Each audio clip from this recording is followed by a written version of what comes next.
Friends, இன்றைக்கி ஒரு ஹெல்த்தியான பொரியல் தான் பார்க்க போகிறோம். அது என்னென்னா வாழைத்தண்டு பொரியல்.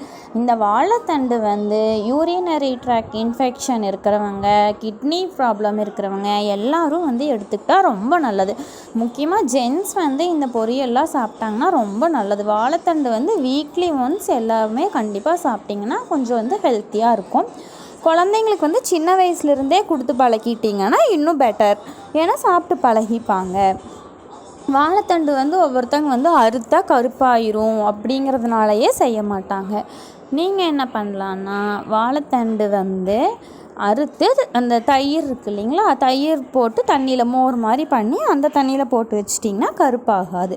நான் அறுத்து வச்சுருக்கேன். வெங்காயம், கருவேப்பிலை, மிளகாய் எடுத்து வச்சுருக்கேன். ஒரு வடைச்சட்டியில் எண்ணெய் சூடு பண்ணிவிட்டு, எண்ணெய் சூடானோடனே கடுகு, கடலப்பருப்பு, இந்த வெங்காயம், கருவேப்பிலை, மிளகாய் எல்லாம் போட்டு நல்லா வணக்கி விட்டுக்கோங்க. அந்த பச்சை வாசனை போகிற அளவுக்கு நல்லா வணக்கிட்டிங்கன்னா நல்லாயிருக்கும். எல்லா பொரியலுக்குமே நீங்கள் பச்சை வாசனை போகிற அளவுக்கு நல்லா வணக்கிக்கணும். அப்போ தான் நல்லாயிருக்கும்.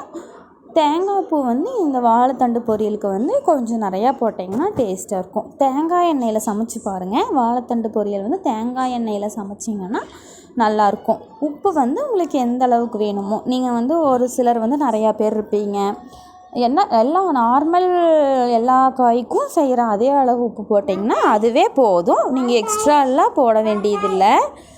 உப்பு போட்டுட்டு மஞ்சள் தூள் போட்டுக்கோங்க. மஞ்சள் தூள் ஒரு சிலர் வாழைத்தண்டு வெள்ளையாக இருக்கணும்னு ஃபீல் பண்ணுவீங்க. அப்படி வெள்ளையாகவே இருக்கணும்னு நினச்சா மஞ்சள் தூள் தேவையில்லை. ஆனால் மஞ்சள் தூள் போட்டுட்டா இன்னும் கொஞ்சம் நம்மளுக்கு அந்த கிருமி நாசினி எல்லாம் இதாகும். அந்த வாழைத்தண்டு நம்ம அறுத்து மோருக்குள்ளே போட்டு வச்சுருக்கோம் இல்லைங்களா, அதையும் எடுத்து இந்த வெங்காயம் எல்லாம் பச்சை வாசனை போகிற அளவுக்கு நல்லா வணங்கினோடனே அதையும் நீங்கள் போட்டுக்கலாம். போட்டுட்டு நல்லா இந்த மாதிரி மிக்ஸ் பண்ணி விட்டுக்கோங்க. இந்த மஞ்சள் தூள், உப்பு, வெங்காயம் எல்லாம் ஒன்றா மிக்ஸ் ஆகிற அளவுக்கு நல்லா வணக்கி விட்டுக்கோங்க. இது கொஞ்சம் நல்லா வணக்கி விட்டுட்டு அதுக்கப்புறம் நீங்கள் தண்ணி 1 டம்ளர், இந்த வாழைத்தண்டுக்கு நான் 1.5 டம்ளர் தண்ணி ஊற்றியிருக்கேன். ஏன்னா கொஞ்சம் நல்லா வேகணும் இல்லைங்களா, கொஞ்சம் சீக்கிரம் வெந்துடும். இருந்தாலும் நான் எங்கள் வீட்டில் குழந்த இருக்கிறதுனால குழந்தைக்கெல்லாம் கொடுக்கணும் அப்படிங்கிறதுனால 1.5 டம்ளர் தண்ணியே ஊற்றி வச்சுருக்கேன். 1.5 டம்ளர் தண்ணி ஊற்றி இப்படி மூடி வச்சுருங்க. மூடி வச்சு இப்படி கொஞ்சம் ஒரு 15 மினிட்ஸ் நல்லா வெந்துடும். வெந்தோடனே இப்படி ஓப்பன் பண்ணி பார்த்திங்கன்னா இந்த அளவுக்கு அந்த தண்ணியெல்லாம் சுண்டி இதாக இருக்கும். அந்த டைமில் நீங்கள் தேங்காய் பூ போட்டு நல்லா மிக்ஸ் பண்ணி விட்டுக்கோங்க. இந்த தேங்காய் பூ கொஞ்சம் நிறையா போட்டிங்கன்னா தான் நல்லாயிருக்கும். அவ்வளோதான், ஹெல்த்தியான வாழைத்தண்டு பொரியல் ரெடி. தேங்க்ஸ் ஃபார் வாட்சிங். Subscribe for more videos.